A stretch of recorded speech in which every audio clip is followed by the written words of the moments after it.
আপনি কি জানেন বিজ্ঞানীরা সম্প্রতি সম্প্রতি একটি জিনিস আবিষ্কার করেছেন যে পিঁপড়ারা কথা বলে।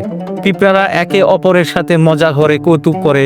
আমরা মানুষ যেমন একে অপরের সাথে মজা কৌতুক নিয়ে ব্যস্ত থাকি, ওরাও, পিঁপড়ারাও একই রকম ওইভাবে মজা টজা করে। তো মজার বিষয় হলো যে কোরআনে 1400 বছর আগেই এই ঘটনাটি বলা হয়েছে যে পিঁপড়ারাও মানুষের মতো আচরণ, মানুষের মতো গান বাজনা ইত্যাদি নিয়ে ব্যস্ত থাকে। আসুন কোরআনের 27 নম্বর সূরা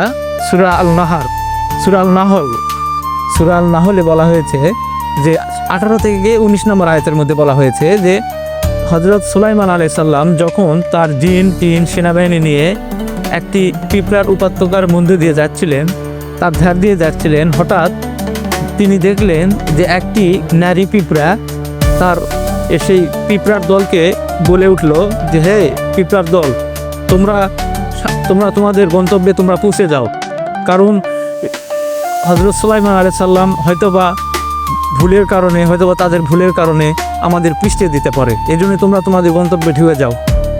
তো এই কথাটি হযরত সুলাইমান আলাইহিস সালামের কানে চলে আসলেন। তিনি অবাক হয়ে গেলেন।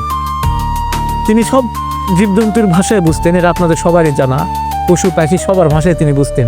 তিনি আল্লাহর কাছে শুকরিয়া আদায় করলেন, আলহামদুলিল্লাহ, আল্লাহ তাআলা আমাকে আরও কিছু জ্ঞান দান করুক।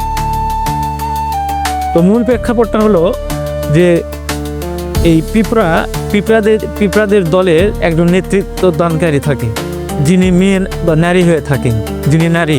আমাদের যেমন আমাদের মানুষের মধ্যে যেমন নেতৃত্ব দেওয়ার মধ্যে একজন পুরুষ হয়, তেমন পিঁপড়াদের মধ্যে একজন নারী নেতৃত্ব দেয়, আর পুরুষেরা সেই নেতৃত্ব মেনে নেয়।